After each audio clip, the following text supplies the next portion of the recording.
90% skyrybų santykiuose yra paremti reikšmingumo disbalanse. Reikšmingumo balansas egzistuoja ir šeimininiam gyvenime, ir pažintinėme susirašinėjime, kurį tu pradėjai dar vakar. Šiame epizode mes aptarsim, kas yra reikšmingumo balanso bazė, kaip jis formuojasi, kokie yra reikšmingumo balanso nukrypimų simptomai, kaip jį kontroliuoti ir 3 veikiantys metodai, kaip tu gali pastatyti save į stiprią poziciją santykiuose.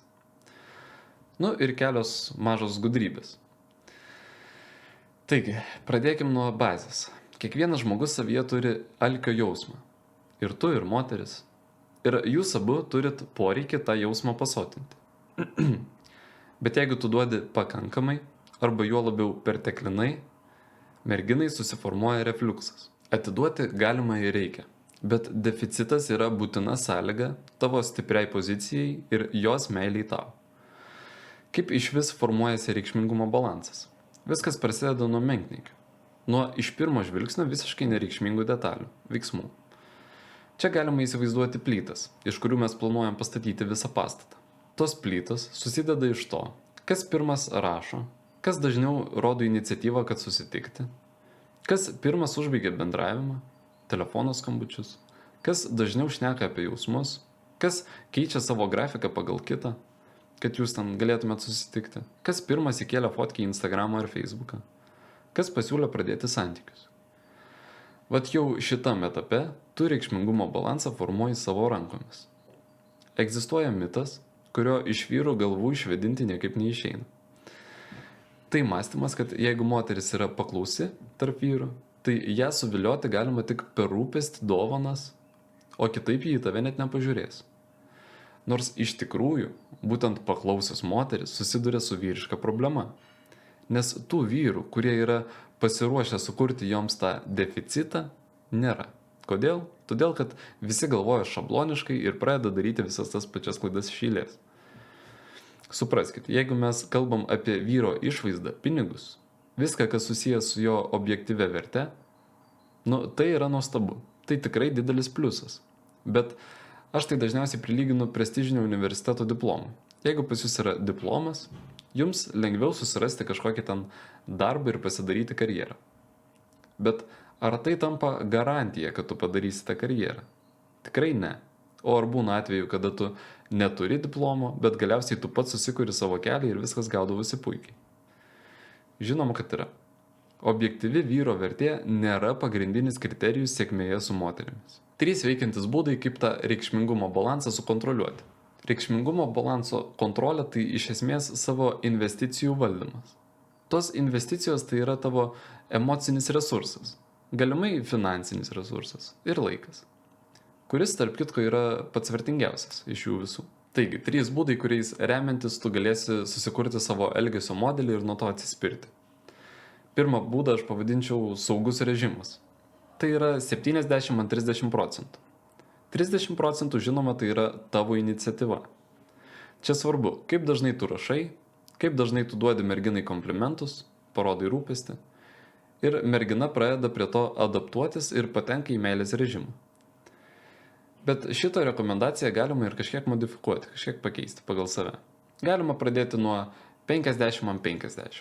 Pirmą savaitę, antrą savaitę 60-40. Ir jau 3 savaitę išeiti į 70-30. Galima sužaisti ir tokiu formatu. Antras variantas jau skirtas žaidėjams ir avantiūristams. Bet veikia jis idealiai, tiesiog stulbinančiai. Tai situacija, kada tu pats iš pradžių susigadini savo reikšmingumo balansą.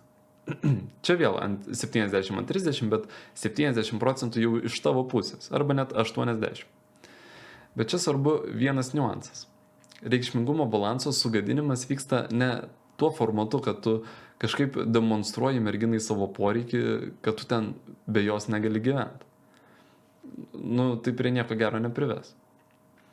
Aš turiu omeny, kad tai turi būti maloni iniciatyva, kur, jai nuo to malonu. Jai malonu, kad tu atstumiai kėdutę, atidarai automobilio dureles, rožės nupirkai, vakarienę pavaišinai, kažkoks toks formatas, kur tu tiesiog esi galantiškas kavalierius. Bet jokių būdų nerodai savo priklausomybės nuo jos. To daryti negalima. Bet kai praeina kažkur 10-14 dienų, turi staigiai pereiti į 70-30 formatą, kur jau 30% bus tavo iniciatyvos.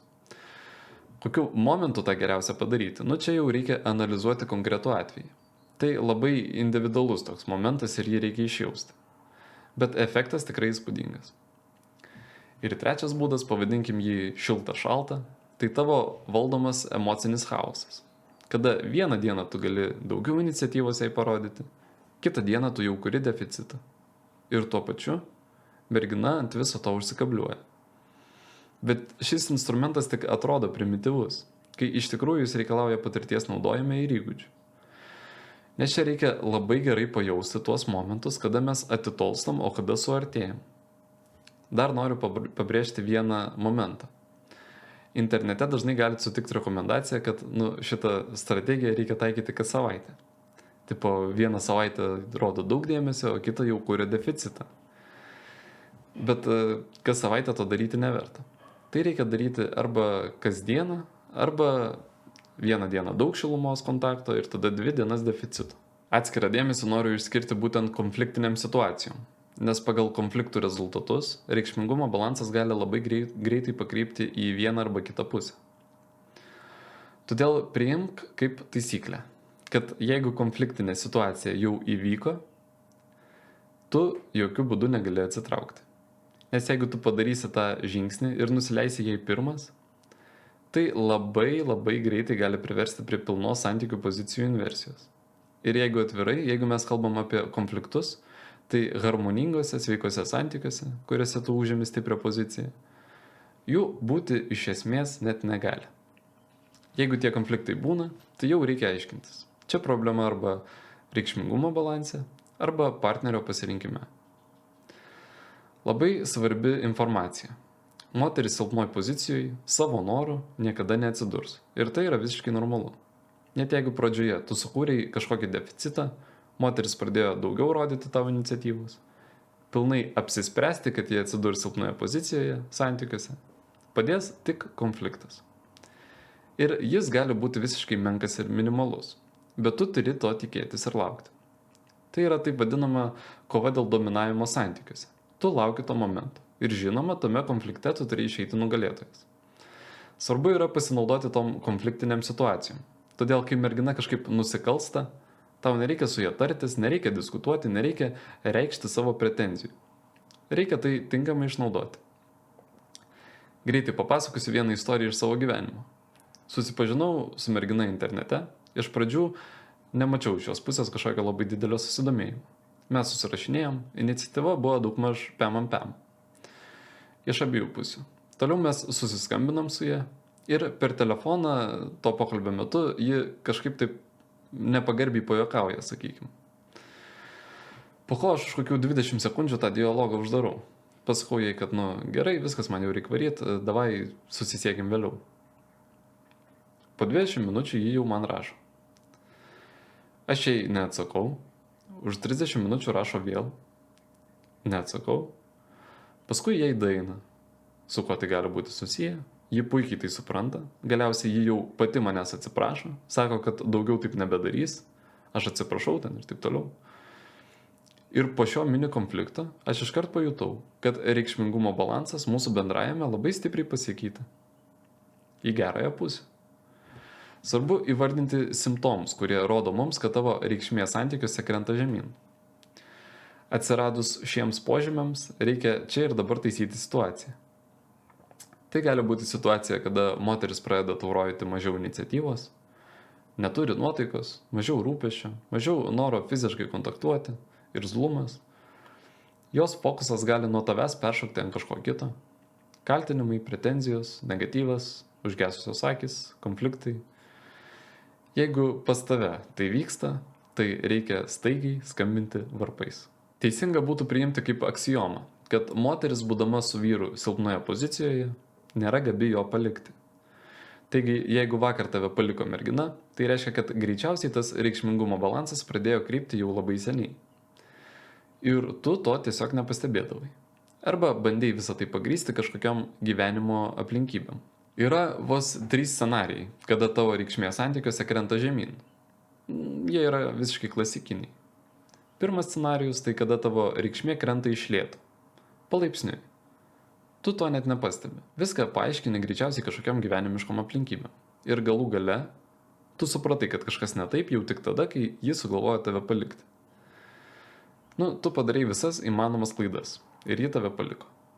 Antras scenarijus tai kažkas panašaus, tik situacija išsirituliojo iš to, kad pas ją atsiranda kažkokia nauja simpatija. Su tavim reikiamų emocijų negauna, o su juo gauna. Ir trečias scenarijus tai gana staigus reikšmingumo balanso pokytis. Čia kada mergina jau tiesiog įsimyli kitą. Va staigiai.